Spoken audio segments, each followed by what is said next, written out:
This is Kaylee Copeland with Equine Information Source, and today I am here with Jen Sweet. Jen Sweet is the owner of Lionsbridge Stables in Ayr, Ontario. She graduated from the University of Guelph in 1990 with a degree in wildlife biology. Jen has worked as a riding instructor since 1992 and specializes in hunter-jumper training and riding lessons. Jen began the Helping the Schoolies initiative to match assistance in barns in need as a result of COVID-19 closures. The initial response was overwhelming and indicative of the urgent need for help in the community. This led Jen to partner with Ontario Equestrian to expand the initiative so it could reach more barns and school horses in the province, and then led to the creation of the For the Herd fundraiser. Thank you for coming in, Jen. It's great to have you here. Thanks so much for having me. Can you walk us through the timeline of this fundraiser from the beginning of helping the schoolies through partnering with OE and the transition to For the Herd? So it was really back on the beginning of the announcement of the closure, so I guess mid-March, and literally we'd been watching the news, talking in the barn, and I got thinking about, oh my God, the lesson barns. You know, we were watching it come from Spain, watching everything come from Italy, and thinking this is going to get awful. And then we just started talking about what it would be like if the barns closed, and oh my God, the school horses, and what would the barns do when you have that kind of overhead with no income. And then very shortly after that, it was announced that the barns would be closed. So we just first of all, it was a Facebook post I made, just my thoughts on it.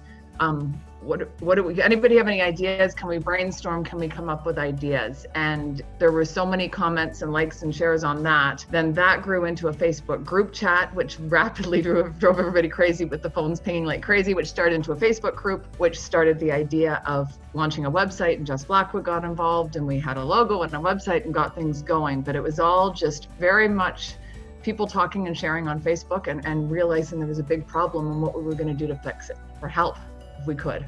And then somewhere in the middle of that, when we sort of had started the website, and the idea there was simply to put people in touch with people who wanted to help, and the concept of sponsors and getting the word out that the barns needed help. So we really wanted to get the word out there that this was across barns, cross disciplines, across the industry, and that everybody was going to be struggling and everybody's going to need help. And giving them a forum where they could promote sponsorship, promote generating some kind of funding to help them get through in the short term. So that sort of grew. And then I was contacted by OE and EC saying, how can we help? And I said, this is amazing. And basically OE came back with, we'd like to launch some kind of a fundraiser. And one of the big things I hadn't wanted to do was manage funds coming in, funds going out. I didn't want to be collecting money and determining who was more worthy of it than others, or who needed it the most, or trying to figure out how to do it on that magnitude. So it was absolutely brilliant to have OE step in that capacity with their resources and committees and staff who really gave it their all to make that happen. And For the Herd was launched, and it's sort of gone from there. How much has For the Herd raised since its inception?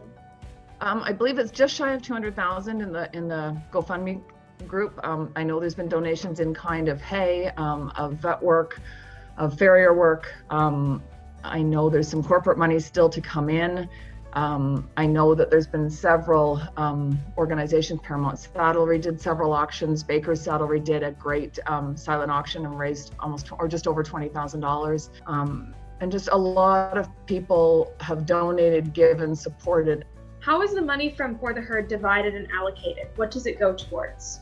Since we started the campaign, there's been a committee of us that has met weekly.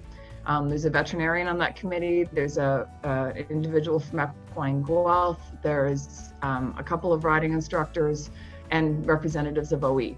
And together we review the applications that have come in to date every week. And they're done blinded, so we don't know who is who. We're given the information about the farm, but not the name of the farm, not the name of the owner. So there's no bias on that.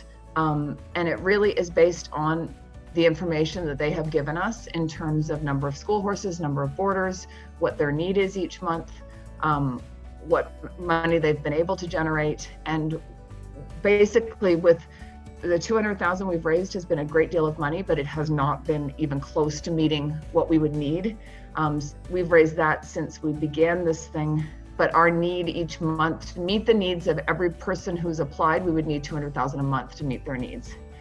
So we're shy. So we've really focused on making sure that there's enough funds there for people to feed their horses. It's been that simple. It's can we cover at least some of the hay and grain costs on these school horses and try and give people some space and some time. How can barn owners apply for the herd assistance? Yeah, it's all through the For the Herd website. It's basically anyone who has horses in Ontario is eligible to apply. Along with donating cash or making in-kind donations, what else can the horse community do to help the For the Herd cause? Absolutely spreading the word. Spread that, share that, donate to that, give us things to auction off. That would be wonderful. Share it to any of your suppliers, anybody in the industry, anybody you know that has ever ridden or loved a school horse that might like to help. That would be wonderful. The hashtag Save Canada's Horses. And writing letters to your MPs school. If you are aware of who your MP is, write them a letter and say, the riding schools in your jurisdiction need help. So it's just really continuing to advocate and share and educate and donate if you can. How has this pandemic affected the savings and future finances of lesson barns? Will summer camps be able to make up the lost revenue, or will the need for support continue into the fall and winter of next year? As I said, that's going to be the biggest problem. Summer camps are starting. They've been given the green light, but most are running in a modified manner. They're not at full capacity. Expenses have gone up. You need extra staff. You need more cleaning. You need more space. You can't run it the same way you have on sheer volume. Same with riding lessons. A lot of farms haven't been able to start back their straight beginners because of the need for close contact. So they're sort of limited to what they can do and limited to how many lessons they can do in a day or in an evening. So I would say from most of what we have looked at on the last survey that went out, revenue is between 20 and 40% what it was pre-COVID, with some less than that and some a hair more, but that was kind of the average of people are starting, but they're nowhere near capacity. And as I said, for a lot of people, their summer camp revenue is what paid for the hay for the year. So if you lose your summer camp, you lose your hay coverage, then what moving forward? And so the concern is real and it continues. One of the most touching things that For the Herd has created is fortheherdstories.ca, a blog where people can submit photos and stories of a schoolie that's made an impact on them. Can you share with us your favorite schoolie story? My favorite schoolie is actually back from when I was running the Kitchener Disabled Riding Program. I worked for Pride Stables for several years back in the 90s. And we had a wonderful old mare by the name of Sandy, who was about 25 when we got her, and we got her off a meat truck. And she was just one of the most special horses I've ever known. And I had an adult client at the time who had cerebral palsy and was confined to a wheelchair. And her muscles were quite spastic and she was quite tight and quite nervous. And over the course of some time, she developed a real bond with Sandy. And I will never forget the day that she finally, I'm gonna cry, finally rode that horse independently around the arena. And the horse walked around as if it was on eggshells. It took the best care of her. And Val started to cry, and her comment was, "I have my freedom, Jen, I have my freedom." And we all lost it. And it was just, that horse gave her such a gift. And I watched that horse give so many people so much. And, you know, there's just so many special stories, so many special stories. I think everybody can think back to that first horse that they cantered on, or the first horse they jumped on, or the first horse that they whatevered on, you know, and so often that was one of those very special schoolies. Even the first horse that maybe stepped on their foot or, you know, taught them all those things they needed to learn about horsemanship as well. And I think there's just so many special horses, and I just hope we can keep them all safe. If you could offer your fellow facility owners one piece of advice right now, what would it be? I'm going to go twofold on that one. Hang in there. I think if you have a solid business plan and you have supportive clients, I think you can get through this. It's going to be digging deep for a while longer though. But I also think that it's really important that we all really sit down and look at our bottom line, sit down at our business plan, make sure that it's viable before we hit November, December, January. Because the last thing I would want to see is people in a crisis situation then.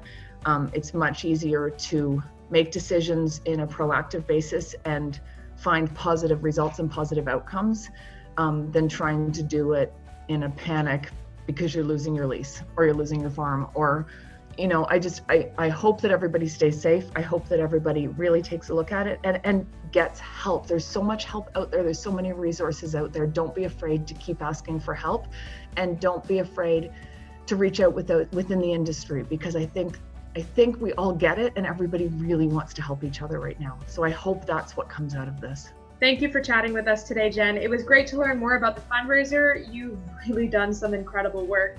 Thanks, Kaylee. The schoolies still need our help.